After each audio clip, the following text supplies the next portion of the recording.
Steph, welcome back to my channel. Today I'm going to be talking about book versus movie, and today's topic is Phantom of the Opera, in case you couldn't tell by my t-shirt. The book was written by Gaston Leroux, a French author who was previously a theater critic in his early life, so it's really interesting to see how that influences his portrayal of the Phantom of the Opera. He was already a successful mystery author prior to the publication of the Phantom of the Opera, which took place in 1909 in a serialized format within a local newspaper, and then it ended up being all put together, all those volumes, into a book. That book was published in 1910 and has truly lasted the test of time. Gaston Leroux was influenced heavily by the writings of Edgar Allan Poe and Sir Arthur Conan Doyle, who made Sherlock Holmes. It's interesting also to note, Edgar Allan Poe created a detective character that had never before been seen in fiction, which then inspired Sir Arthur Conan Doyle to create his famous Sherlock Holmes. So it's interesting to see that these two authors, who already have an interesting kind of link between the two, both inspired Gaston Leroux to write this story. So this is a story told entirely within the confines of the Paris Opera House. This is a real building which has really interesting history, which we're going to talk about shortly. The Phantom of the Opera book is classified in kind of a mix of three different genres. So we have the mystery, horror component, and then we have romance, because there's a love triangle within the story of the Phantom of the Opera. I will tell you that this video is going to contain spoilers, so if you don't know anything about the story of the Phantom of the Opera, I suggest you go read the book and or watch a movie version of it. There are many, few of which we're going to talk about in this video. So the Phantom of the Opera's character is rooted in actual rumors about the Paris Opera House. So in order to kind of explain that, I think it's interesting to note a few things about the Paris Opera House itself. Paris Opera House was constructed in 1861 and then did not open until 1875. It was built by Napoleon III when there was an attack made on his life, which he escaped unscathed, but other people were harmed. He decided that he needed an opera house that was closer, more direct, and less risky of a route from the palace to the opera house. Hence, the Paris Opera House was commissioned, planned, and built into what it is today. The Paris Opera House is known for its amazing exterior and interior architecture, the grand foyer, as well as the grand staircase, which is stunningly gorgeous, as well as the theater itself, and the stage, which is tall, on a bit of an incline, like a 5% incline. So there's actually about a meter difference between the front and the back of the stage, so that people in the audience can see the people on stage. It also has a beautiful chandelier, which is featured and did actually fall at one point and injure people in the audience. We're going to see how that ties into Phantom later on. If you've watched anything Phantom related, you know that his lair is underneath the opera house and it's very watery. In my research, I was like, why is this like this? When the construction crew was working on the design of the basement of the opera house, there was water from the ground that was seeping into where they were trying to lay the foundation for the walls and the structural supports of the building. So what ended up happening was they redesigned part of the basement so there's actually a tank full of water underneath the Paris Opera House, which is really cool, in order to contain that water so it would not compromise the structural security of the building. And then there's a basement within or around that somehow. And there's a really cool picture that I'm going to show you on the screen because it's really neat to see what this was like at the time that it was being built. How does this relate to Phantom of the Opera? Great question. So there is this underwater tank that no one uses, but they figured would increase the stability. Also was an immediate water resource in case there was ever a fire in the building.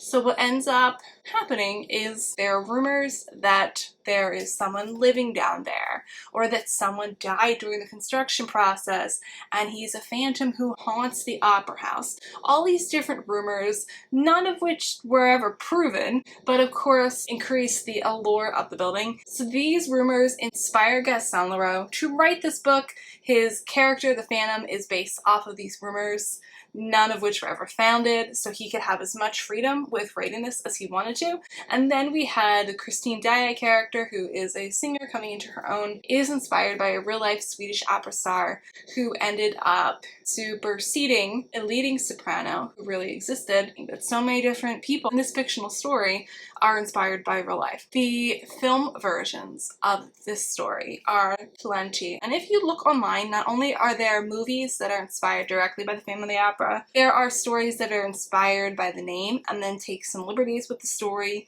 There are cartoons that take the theme of the Phantom of the Opera and assign it to their characters, which was really interesting to find in my research. So, Phantom of the Opera was published as a book in 1910. The first movie ever created was a German silent film made in 1916, which is now lost to us. So the first actual surviving film of Phantom of the Opera is 1925 Lon Chaney's version. Played a lot of gruesome or spooky scary characters during his career in Hollywood. I found it very interesting to note that Lon Chaney was the child of two deaf parents, so he became very good at pantomime and expressing himself without words because that was part of a necessity of communicating with his parents and the world around them. He ended up pursuing a career in theater and vaudeville prior to transitioning to Hollywood. The musical has also influenced the Phantom of the Opera story immensely. This started in the 1980s in England with Andrew Lloyd Webber, who found this story. He worked a lot with the producer, Cameron Mackintosh, who premiered Act 1, kind of a test of Act 1 in Andrew Lloyd Webber's home. This had Colm Wilkinson, who's a famous Broadway actor, Sarah Brightman, Andrew Lloyd Webber's wife at the time, to play the two leading roles. The original Phantom had a mask that covered his entire face. Not only did that muffle his voice, it also impeded his line of vision, so he couldn't see as well on the stage. One of the creative team members of the West End production ended up modifying the mask so that the actor could still see and navigate the stage. It previewed in the West End in 1986 and came to Broadway 2 years later in 1988. The original West End production actually had so many things that were going wrong in the sets leading up to the production and the previews that they ended up joking that there was like a phantom within Her Majesty's theater that they were working at because things just kept going wrong. So how does this all compare with the movie versus the book? I will tell you, because there are so many different movies, there are so many different ways to tell this story, I'm just going with my favorite. I have not seen the original 1925 version with Lon Chaney. It is an hour and a half. It is available on YouTube, so you can watch it in its entirety, which is something like I want to do one day, but that's not going to happen today. I do want to compare it with a more recent, updated version of it. The most recent one that comes to mind that's a Hollywood production is the 2004 Gerard Butler, Emmy Rossum version. There's some really neat components to that movie. However, when you hire people who are meant to be singing, but they don't have a musical background, it tends to affect their performance. And I'm not going to say it keeps me from enjoying anything about the movie, because that's not the case. But it does keep me from making that video my favorite video of Phantom of the Opera.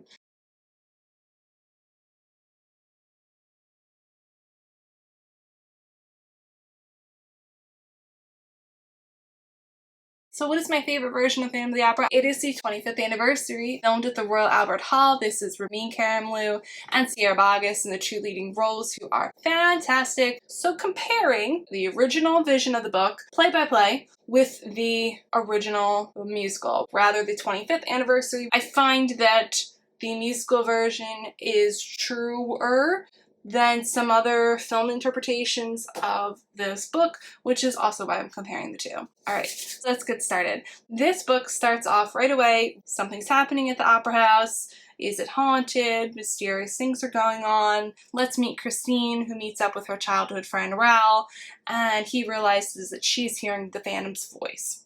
Musical version, which features all of those components in the beginning of the story, but it has one thing that the book does not, a prologue. So this prologue in the musical is an auction that is selling things from productions at the Paris Opera House years after the event of the Phantom of the Opera has taken place. So this is something that takes place after the rest of the story has already occurred. After this auction scene where we meet Raoul, it makes him think of all these memories from what happened with the Phantom of the Opera, and then we have a flashback begins where the book begins. So we have Christine, who is an up-and-coming performer in the Paris Opera House. The lead soprano is a bit of a diva. She's a bit over the top, and she claims to be too ill to sing. That's when Christine is asked to step into that role so the performance can go on that evening. Madame Giry is the ballet teacher. We see her involved early on in the story of the musical. In the book, Madame Giry is in charge of the house. She's a house manager, essentially, coordinates things to make things go smoothly within the Paris Opera House.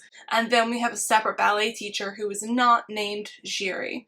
Madame Giry is totally different person. In the musical, they kind of combine the role of these two characters from the book into the person of Madame Giry that we see on stage, that basically simplifies the functions that those two characters serve in the plot in the book and consolidates that to make the musical a little bit more straightforward and simple. After Christine finishes her performance as the leading lady, we know that she goes back to her dressing room. She hears the Phantom. Raoul is outside, and he actually hears another voice talking to Christine, and he's very much like concerned for her. And we do see that in both stories portrayed pretty similarly. And then Christine is taken to the Phantom's lair for the first time. In the book, this is slightly different than it is in the movie. In the movie musical, she ends up there and she returns the following day, whereas in the book she is there for about 2 weeks. He intends to make her his bride, and the only way that she kind of convinces him to let her go in the book is by promising to wear his ring on her finger. So he gives her his ring to wear, and then she goes back up to the surface because of course his lair is below the opera house. So she goes back up in the book and returns. Then she meets with Raoul. This takes place at the end of Act 1, where she's meeting with Raoul, and she finds the only place safe enough to do so is to go up to the roof as far away from the basement and the Phantom's lair as possible. She discusses with Raoul that she's scared, that she's concerned. This is in the musical where he proposes to her and says, "I will keep you safe." In the book, she confides in him, says her concerns, and he says, "You know what, I'm gonna get you out of here. We're gonna leave. We're gonna get you far away from this creep, and I will keep you safe." And he may or may not propose to her, I don't remember. But what does happen in both of these, afterwards we find out that the Phantom has overheard this conversation and that it angers him.